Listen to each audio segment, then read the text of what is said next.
Bonsoir, Patricia McDonald. Bonsoir. C'est un honneur de vous avoir. Vous êtes en France depuis hier et pour 15 jours, à l'occasion du Salon du Livre de Paris. Vous y êtes pour la première fois dans ce salon.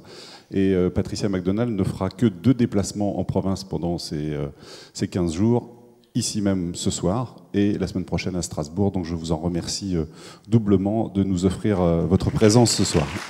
Merci. Déjà, tiens, peut-être un petit sondage. Qui a lu Patricia McDonald dans cette salle? Ah oui. Formidable. Y a-t-il que des lectrices d'ailleurs? Oui, il y a beaucoup de femmes qui ont levé la main. On y reviendra. Alors, c'est le 14e roman. Certains ont peut-être déjà lu Une mère sous influence. C'est donc votre 14e roman. J'ai envie de vous laisser raconter l'histoire en s'arrêtant juste quand il faut, évidemment. Mais je ne vais pas envoiler l'intrigue. Bien sûr. Bien sûr, surtout pas, surtout pas. Et il faut dire, je vais faire des fautes et en avance, je demande votre pardon. C'est une histoire, mère sous influence, d'une jeune femme qui est marraine du bébé de son meilleur ami. Et après la cérémonie, elle part elle est en train de partir pour Europe. Mm-hmm. Et elle a reçu un coup de fil de son ami qui a souffert des baby blues, la dépression postpartum. Et elle dit qu'elle est arrêtée, elle a tué son mari et son bébé. Et elle demande à son ami de venir à son aide. Et l'ami vient et l'histoire commence. Et l'ami se demande si son ami est coupable ou pas. Et elle va mener une enquête parallèle. Vous avez souffert, vous-même, d'une dépression post-partum, du baby blues. Vous avez eu votre enfant assez tard, je crois, votre fille. Oui, j'ai eu mon enfant quand j'ai eu 41 ans. Mm-hmm. C'était un miracle pour moi d'avoir un bébé. C'était le seul vœu de ma vie à ce moment-là. Et j'étais complètement étonnée quand je suis devenue déprimée après sa naissance. Et même que je ne pensais pas de l'écriture à ce moment-là, j'ai noté que c'est un état d'esprit assez intéressant parce que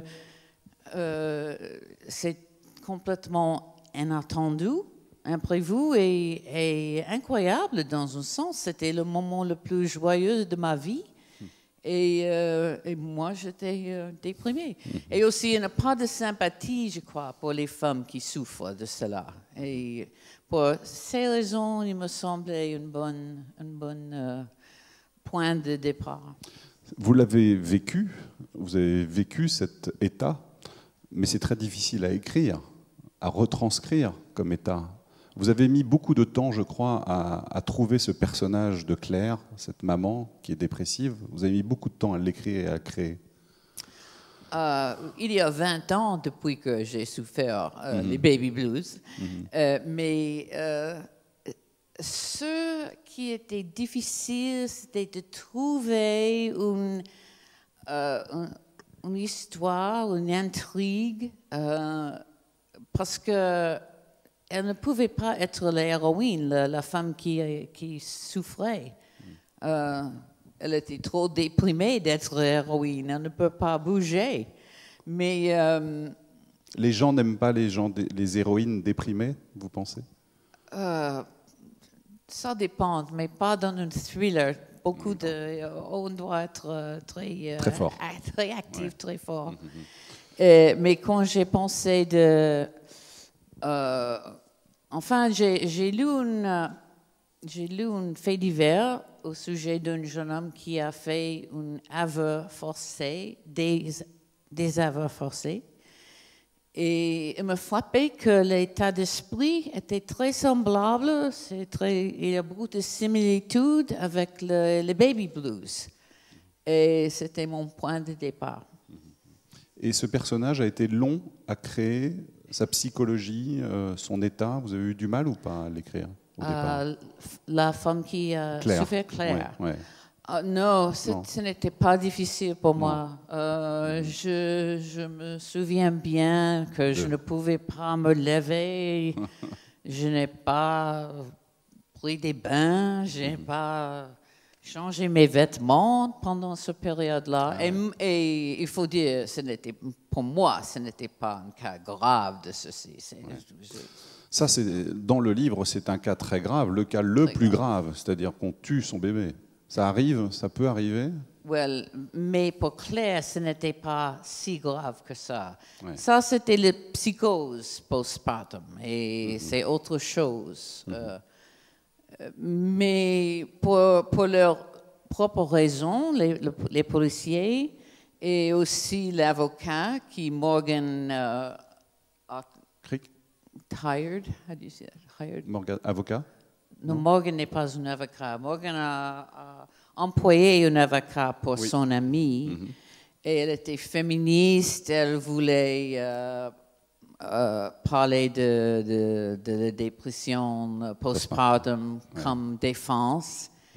Et personne ne pouvait pas voir la vérité.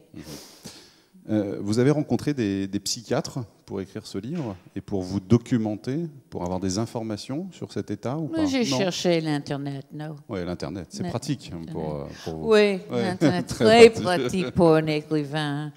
Et aussi, j'ai lu des autres faits divers des femmes qui ont fait cela, parce que ce n'est pas si rare que ça. Ouais. Non? Vous avez toujours, dans tous vos romans, il y a une problématique sociale dans tous vos romans. Pour quelle raison? Pour moi, c'est plus intéressant d'écrire avec un autre thème qui s'agit de nos jours, les problèmes de nos jours. J'aime bien créer les personnages, les familles, les secrets, mais aussi j'aime bien donner dans un sens mon avis aux problèmes de nos jours. Ancré dans la réalité, c'est ça? Oui, je ne veux pas écrire des manifestes, mais c'est mon occasion de... Ouais. Alors justement, vous parlez de manifeste. C'est un livre aussi qui est placé sous le thème des femmes. D'ailleurs, Morgane, qui est donc l'amie qui va essayer de sauver son ami qui a tué tué ou pas, hein, on verra. Elle travaille à ce moment-là sur une thèse sur un personnage qui s'appelle Harriet Martineau, qui est une figure qui a existé, une figure féministe britannique du 19e siècle. Oui. Les femmes sont très présentes quand même dans vos romans. Très, très présentes. Oui, je trouve Toujours. les femmes très intéressantes. Ça fait de bonnes héroïnes, aussi bien que les hommes. Quand j'écris, j'essaie d'entrer dans la tête des hommes aussi et d'être juste aux hommes, parce que je crois que de temps en temps, les femmes écrivent les hommes comme les femmes. J'essaie toujours d'entrer dans le vrai avis d'un homme, mais vous dédiez... plus simple d'entrer dans l'esprit d'une femme, pour moi, évidemment. Alors, vous dédiez le livre à une amie qui s'appelle Alice, qui est votre amie depuis 50 ans. C'est aussi un livre d'abord aussi sur l'amitié. Oui. Et jusqu'où on peut aller par amitié? Oui. Après 50 ans, nous sommes les amis très proches, même que nous n'avons pas habité la même ville depuis notre enfance, oui. Mais nous parlons chaque semaine et une fois par mois de temps en temps. Et pour moi, c'est comme un membre de ma famille parce que plus que mon mari même, elle me connaît. Elle connaît tous mes secrets. Elle connaît ma famille, tous les membres de ma famille qui sont morts maintenant. Et c'est très soulageant d'avoir un ami comme ça. Est-ce que vous vous êtes demandé, avec cette amie justement, si vous étiez prête à aller aussi loin pour elle que Morgane dans le livre pour Claire, c'est-à-dire jusqu'à défendre une femme qui dit avoir tué sa famille. Vous êtes posé cette question de savoir si vous pouviez vous-même le faire pour une amie? On voudrait penser que oui, on pouvait faire cela si l'occasion demande. Je ne sais pas vraiment, j'espère. Mais elle et moi, nous avons fait des choses l'un pour l'autre. Quand ma mère est morte, elle était en vacances en Californie. Elle est venue le même jour. Et même à ce moment-ci, ça me touche beaucoup. Et j'ai fait la même chose pour elle, avec ses parents. C'est très important. La fille sans visage, qui était un autre livre, Rapte de nuit, qui était le précédent livre, tous les deux, dans ces deux livres-là, il était question d'une erreur judiciaire. C'est aussi le point de départ de ce livre, en tout cas c'est le postulat de départ. C'est un thème qui vous tient très à cœur, celui de l'erreur judiciaire. Il faut dire que c'est un point de départ très utile, parce que quand il y a une erreur judiciaire, souvent, personne ne veut pas le regarder encore. Mais il y a toujours les gens, comme chez nous, nous avons le projet d'innocence. Est-ce que vous connaissez cela? Il y a des avocats qui essaient de sauver les gens. Aux États-Unis, au moins, on ne veut pas donner les tests de ADN aux gens en prison qui voudraient avoir les tests. Et je me dis, pourquoi pas? Si on peut relâcher quelqu'un qui est innocent, pourquoi pas? Quel est le problème? Mais je trouve le système assez dur dans ce regard. Mais comme écrivain, pour moi, c'est aussi c'est utile d'avoir une erreur. Ça permet plein de développement derrière. Oui, beaucoup. Ouais. Vous vivez d'ailleurs dans un État, le New Jersey, qui est un des États où la peine de mort a été abolie d'ailleurs. Oui, il y a 2 ans et demi. Ouais. C'était aboli. Je suis très fier de cela. Alors, vous évoquiez dans le livre un médecin qui s'appelle Dr Douglas et qui a travaillé sur les techniques d'interrogatoire. Oui. Ça existe vraiment, c'est-à-dire vous avez rencontré des médecins comme ceux-là, des spécialistes, des professeurs qui travaillent sur les techniques d'interrogatoire, parce que c'est très poussé dans le livre. À un moment, l'héroïne regarde une cassette vidéo, qui est la cassette des aveux qu'a passé la femme, et il décortique pour essayer de percevoir quand est-ce que les aveux sont réels ou arrachés. J'ai lu plusieurs livres au sujet des œuvres forcées et j'ai lu des articles sur l'Internet, les recherches que les professeurs ont fait sur ce sujet-là. Et tous les faits que j'ai mis dans la scène étaient vrais. C'était basé sur la vraie recherche. Oui. Vous avez besoin, dans vos histoires, de vous appuyer sur des choses réelles, que ce soit très documenté, que vous preniez beaucoup d'informations pour raconter des choses réelles, de vraies choses. J'essaie de... Oui, c'est comme les pierres qu'on peut mettre en place. Quelqu'un m'a écrit une lettre et il se plaignait que les faits que j'ai mis dans le roman n'étaient pas vrais. Et j'étais en colère avec cela parce qu'il peut dire « Je n'aimais pas du tout vos personnages. Je m'ennuie en lisant votre roman. » Et, OK, oui, c'est votre choix, c'est normal. Mais les faits que je mis dans le livre, j'essaie d'être très juste. Et, alors, on a envie de savoir comment on écrit un roman à suspense, un thriller. On a envie que vous nous expliquiez quelques recettes Alors d'abord, les personnages d'un livre comme celui-là ou comme tous ceux que vous avez écrits. Comment vous construisez vos personnages? Vous écrivez un profil psychologique très très fouillé? C'est difficile. Et s'il y a une recette, je ne le connais pas. Parce que j'aurais écrit 50 livres à ce moment. Mais il n'y a pas une recette à suivre complètement. Et il faut trouver, pour moi, une motivation psychologique qui me plaît. Et quand je crée les autres suspects, j'essaie aussi de les donner une psychologie juste pour l'histoire, pour l'intrigue. Est-ce que, avant d'écrire le livre, vous avez plusieurs fiches, plusieurs papiers avec le personnage et puis son histoire que vous inventez pour qu'il soit très, très riche et très... Oui, je travaille peut-être pour 6 mois, pas à l'ordinateur, parce que je ne peux pas faire ceci à l'ordinateur. J'ai un gros...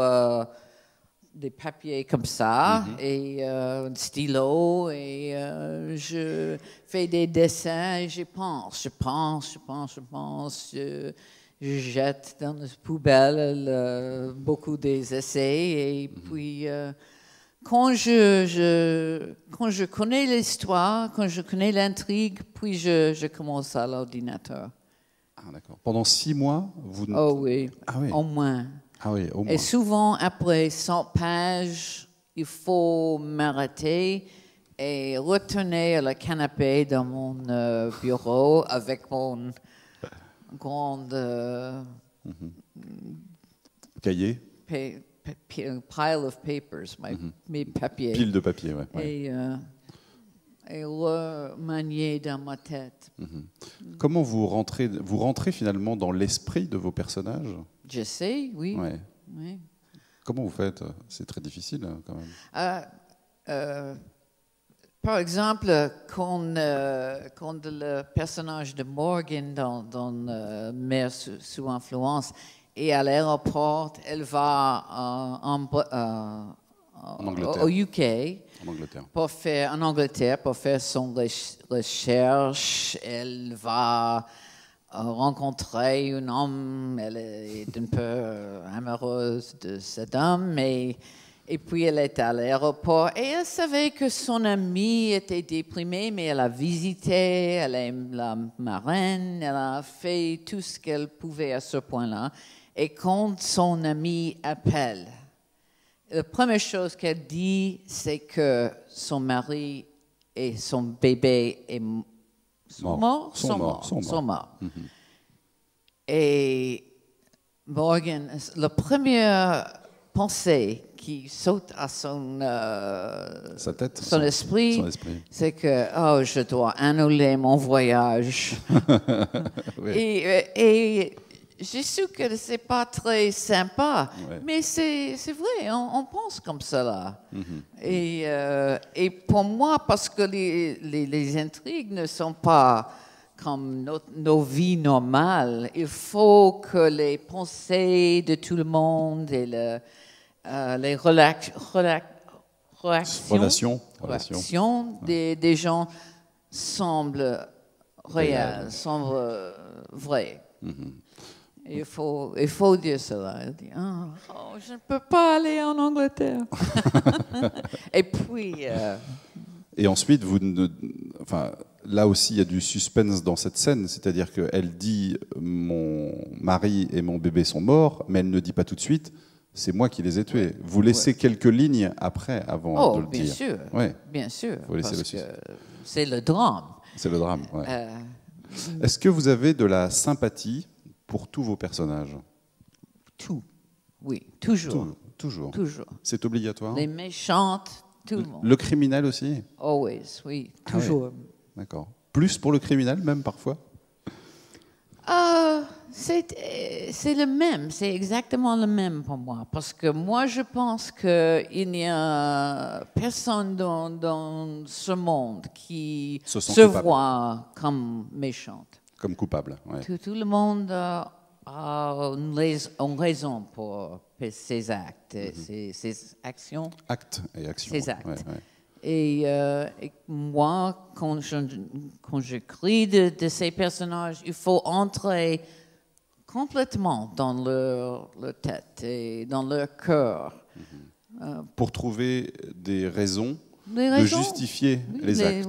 Oui. Ouais. Je ne juge pas mes personnages dans ce sens. Ah, vous ne les jugez pas, d'accord. Non. Ce sont finalement les blessures psychologiques qui vous intéressent, et pas les blessures physiques.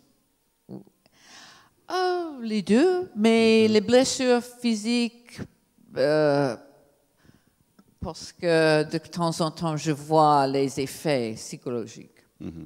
Mais il n'y a pas de scène sanglante dans vos films. Non. Vous n'aimez pas ça du déteste. tout.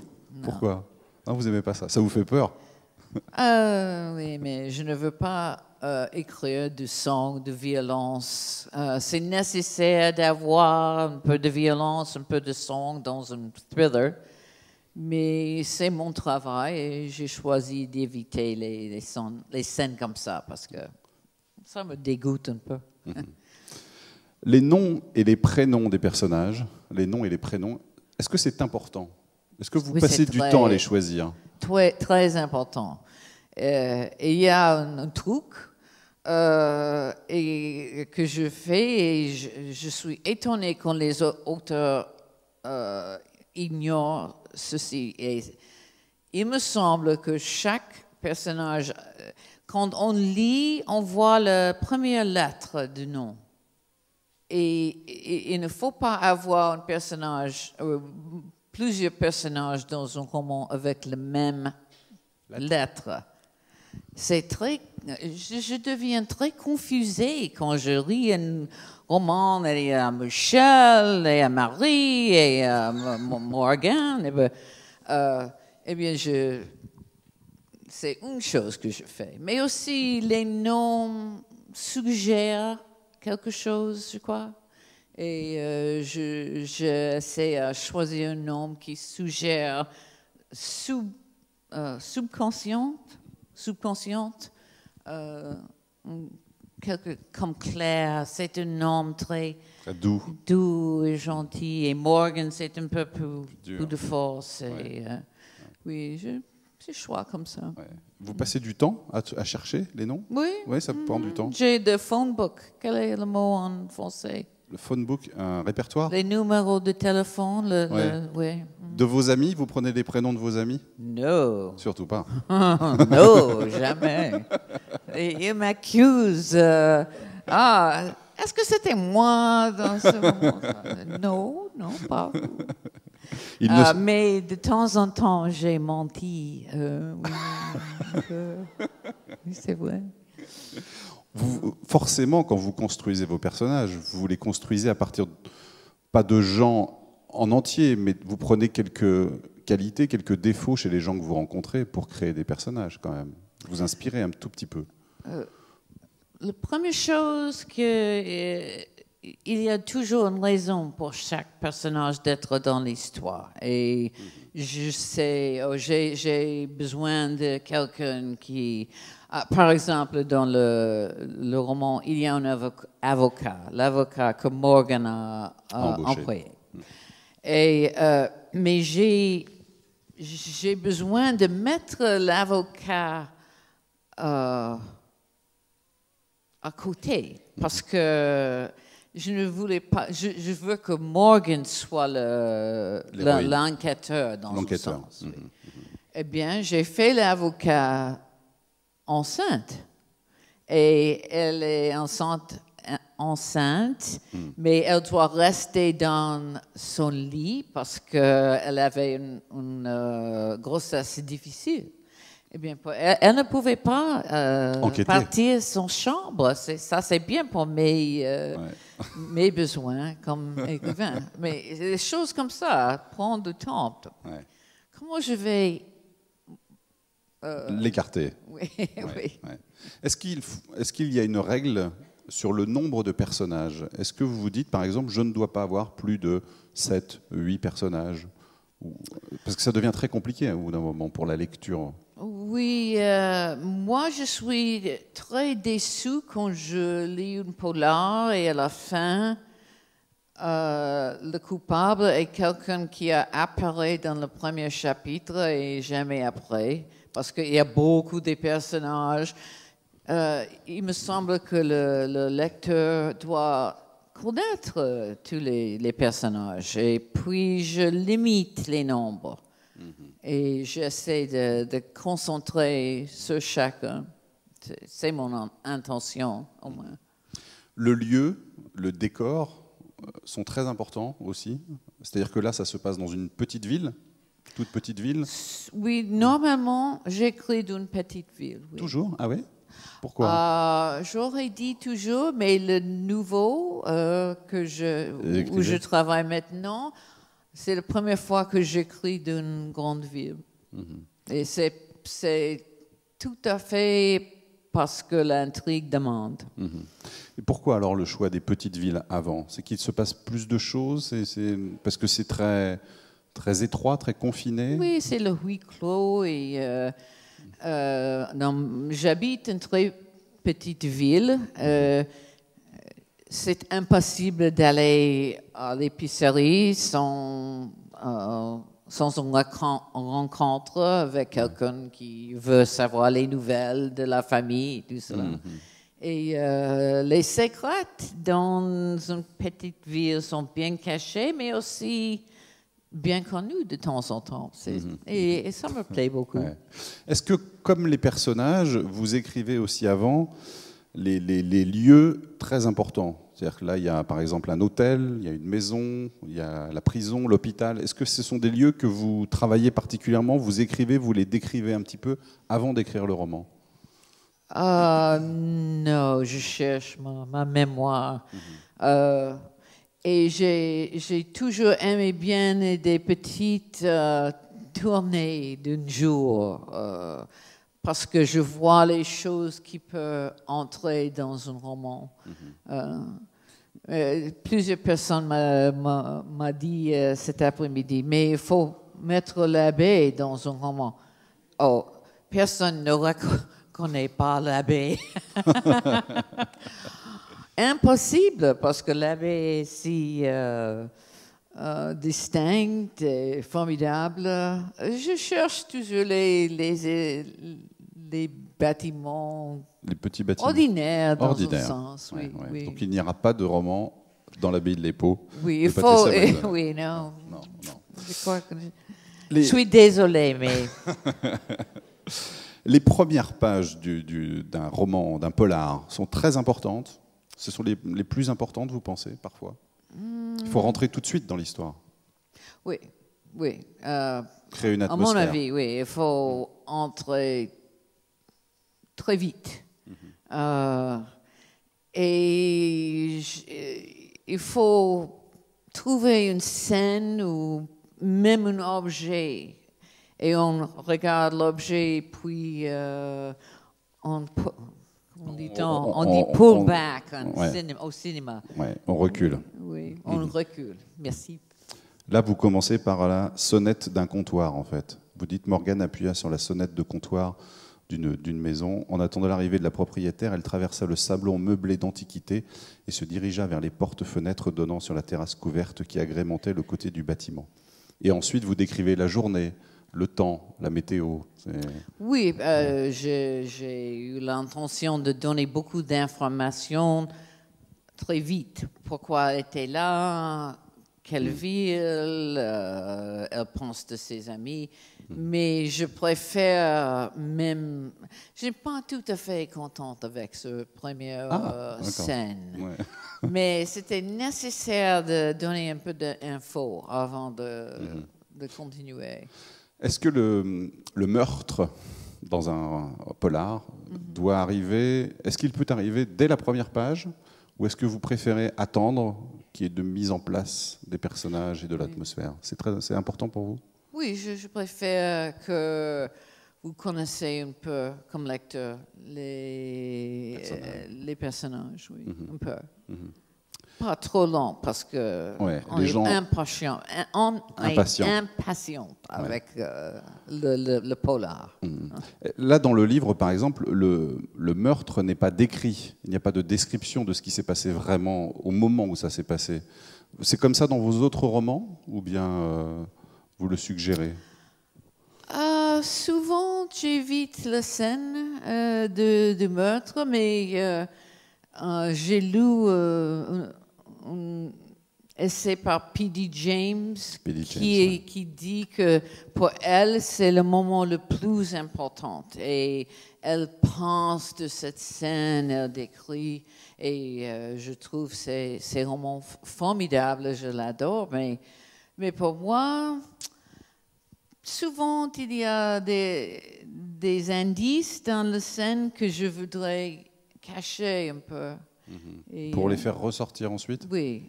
Enfin, on voit le meurtre. Enfin, on voit la scène. Oui. C'est une scène très importante, toujours, ou pas, la scène de meurtre? Oui, bien sûr. Ouais. Oui, c'est vous l'imaginez parfaitement? Vous imaginez dans la pièce du meurtre, avec le criminel, avec le meurtrier? Oui, enfin, oui, il faut, oui. Comment vous mettez justement dans la tête du meurtrier au moment où il tue, justement? C'est ce que vous disiez tout à l'heure, il faut rentrer dans l'esprit de ces personnages. Est-ce que c'est difficile d'écrire justement une scène de meurtre dans l'esprit du tueur? Non, je ne pense pas de meurtre dans l'esprit. Je pense de la colère, on est déçu, on est... c'est un état d'émotion pour moi qui mène au meurtre, mais ce n'est pas l'intention souvent de méchant. Comment on tient en fait finalement sur 400 pages finalement, comment on tient l'histoire sur la longueur? Il y a des recettes pour ça, c'est très difficile parce que le meurtre n'arrive pas très tard dans un roman, il arrive assez tôt. Ensuite, il faut tenir le lecteur en haleine. Comment faites-vous? Quels sont les trucs, les recettes? Toujours, je mets les scènes à la temps. Je sais ce que est, pour les femmes au moins, terrifiant d'être seule dans la maison, on entend un bruit. Et quand j'écris, de temps en temps, mon mari entre et je saute. Quoi? Parce que je suis dans l'histoire. Oui. Vous avez besoin d'être dans des conditions particulières pour écrire, justement, d'être seul, dans le silence, d'être dans le noir, peut-être, je ne sais pas, non? Non. C'est pas très important pour vous? Je monte à mon bureau et c'est le 3e étage, peut-être c'est 2e ici, mais... parce qu'il n'y a rien là-bas pour me distraire. Et ça, c'est bien, parce que je suis facilement distrait. Mais non, je ne fume pas, je ne mange pas, je ne bois pas. Je cherche l'Internet de temps en temps. Mais je surfe. Est-ce qu'on dit surf? On surfe, oui. Je surfe de temps en temps, il faut le dire. Pendant que vous écrivez, vous surfez, vous cherchez des informations pour le roman? De temps en temps. Ah oui, d'accord. Oui. Est-ce que quand vous commencez le livre, vous savez comment vous allez le terminer? Pas exactement. Pas exactement? Non, pas exactement. Mais je sais qui est le méchant. Et, tout mène envers ce moment-là.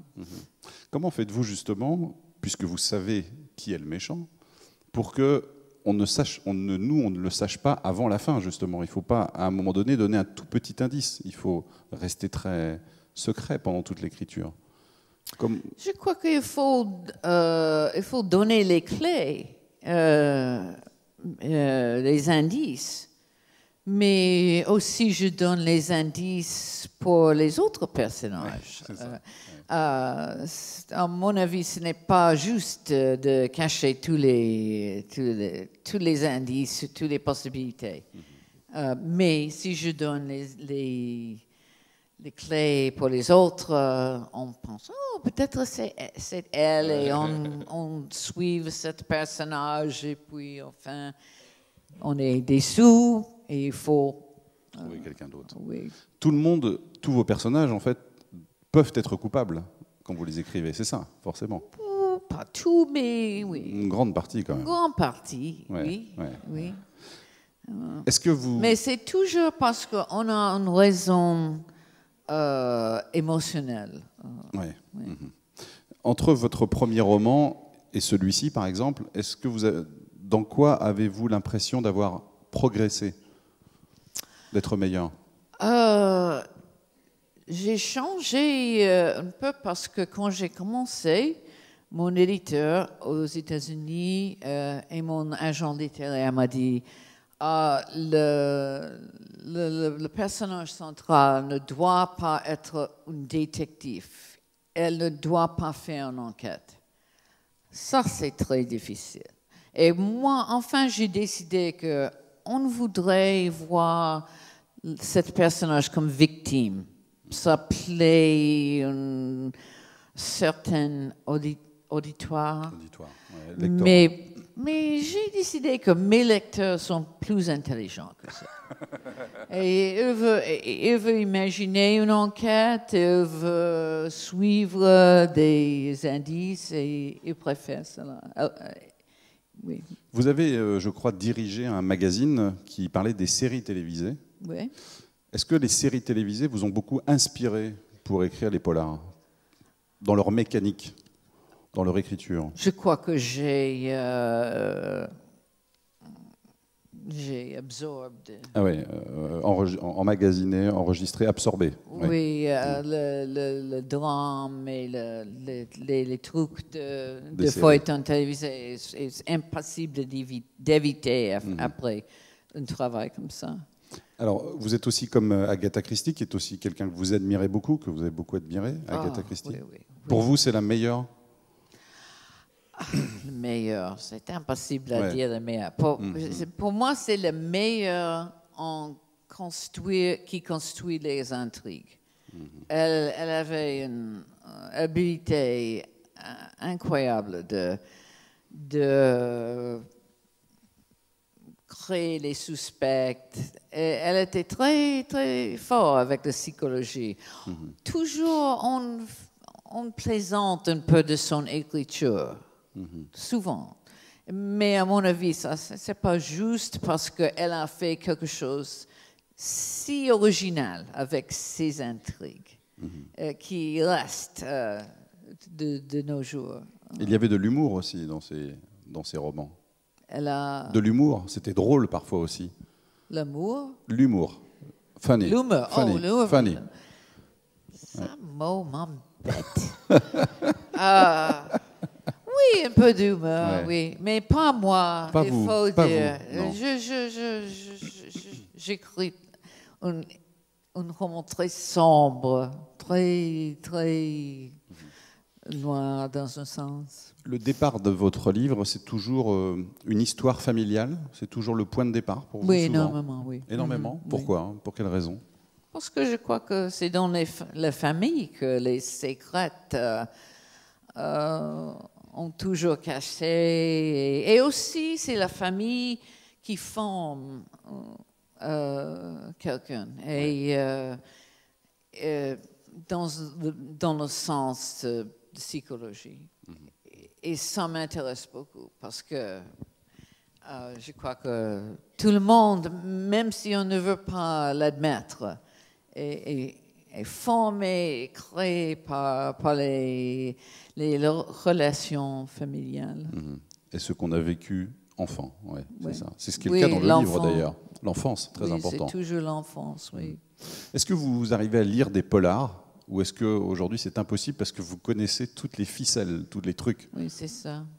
Je lis Ruth Rendell et je lis P.D. James parce P.D. que j'adore les deux. Et de temps en temps, mon mari est libraire. Il me donne un écrivain et dit « Oh, je pense que tu vas aimer celui-ci. » Et je dis « Mais j'évite les polars la plupart du temps. » Vous devinez toujours? Vous devinez toujours ce qui va se passer? Vous savez toujours? C'est ça, et aussi je ne veux pas être accusée d'avoir enlevé un détail ou une intrigue, n'importe quoi. D'accord. C'est meilleur d'éviter. J'en ai lu assez, peut-être. Les séries télévisées, c'est pareil d'ailleurs. J'ai lu que vous ne pouvez plus les regarder avec votre mari parce qu'autrement vous devinez toujours la fin. Oui, ça c'est la vérité. et lui, il est toujours... Il comprend pas. ne devine toujours, jamais mais il me dit, ouais, je crois que c'est le médecin. Je dis, non, ce n'est pas le médecin. Qu'est-ce que vous dites? Et vous dites, celui-ci va mourir et il meurt toujours. Vous savez toujours à l'avance. Oui, il est terrible comme ça, mais il me fait rire. Il lit et toujours. il le sait. Est-ce que c'est votre premier lecteur, votre mari d'ailleurs? Il ne lit pas mes romans. Ah bon? Il ne lit pas mes romans, mais il m'aide beaucoup. Vous pouvez boire. You can drink. Oh, I can. Merci. Quand j'ai un problème, surtout avec un personnage homme, je vais à son bureau et je dis, si tu étais dans cette situation, qu'est-ce que tu ferais? Et il connaît très bien mes romans parce qu'il m'aide toujours avec les problèmes. Pourquoi il ne lit pas vos romans alors après? Il ne s'intéresse pas beaucoup à mon sorte de roman. Non. Est-ce que Il préfère Raymond Chandler, les détectives très déprimés, cigarettes, alcooliques, divorcés. Il adore cela, comme beaucoup des hommes. Est-ce que les romancières américaines à suspense, comme Mary Higgins Clark ou vous, est-ce que vous connaissez entre vous? Est-ce que vous vous rencontrez de temps en temps pour échanger sur... J'ai rencontré mon mari à une réunion des écrivains des polars, Mystery Writers of America. Et après, j'ai trouvé mon mari, j'ai quitté le groupe parce que... J'étais tout à fait content. Qu'est-ce que j'espérais trouver là? Non, j'habite loin des grandes villes où les réunions se passent.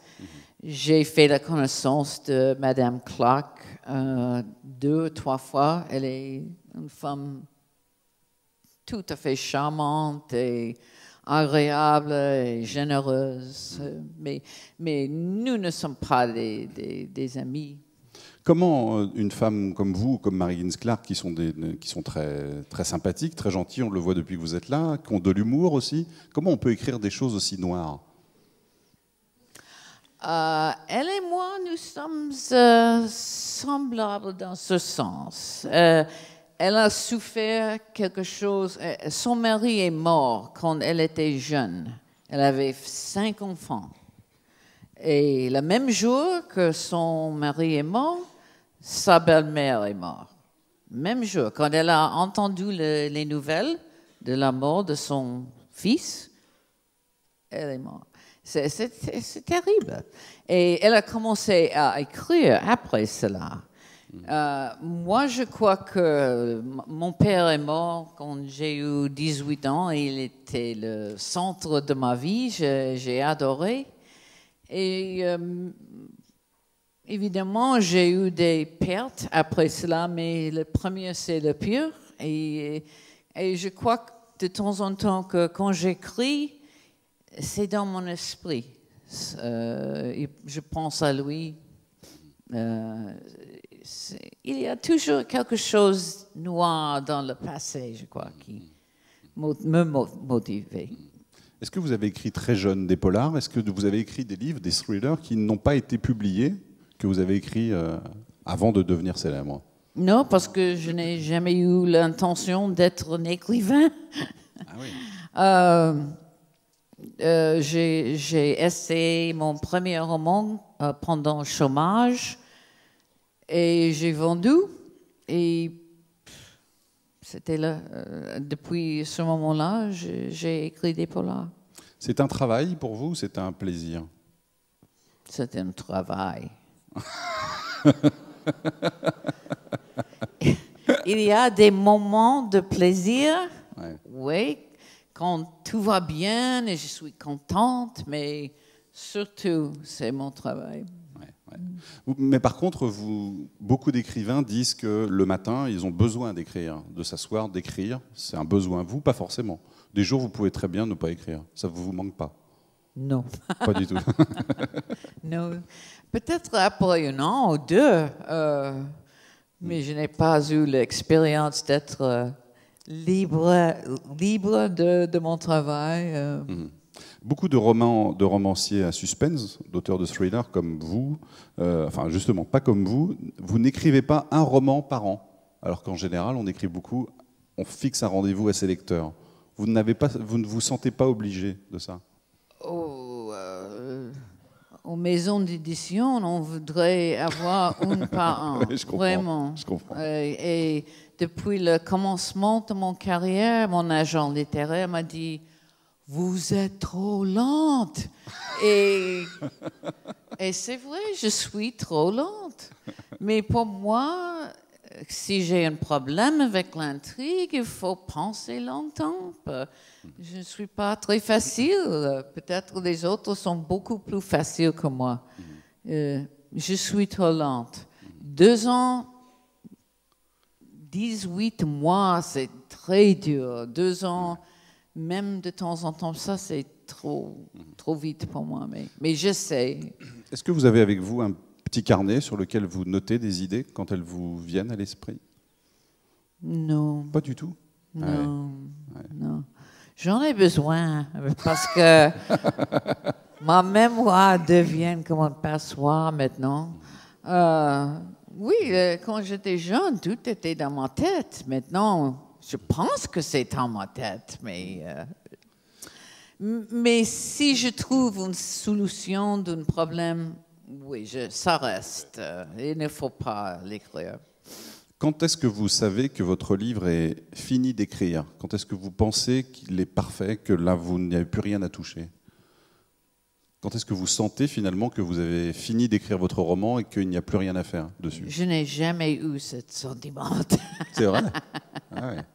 Non, parce qu'on peut améliorer pour toujours, mais j'ai une date limite. Et c'est bien d'avoir une date limite pour moi, parce que sinon vous continueriez à écrire. Je peux continuer et non.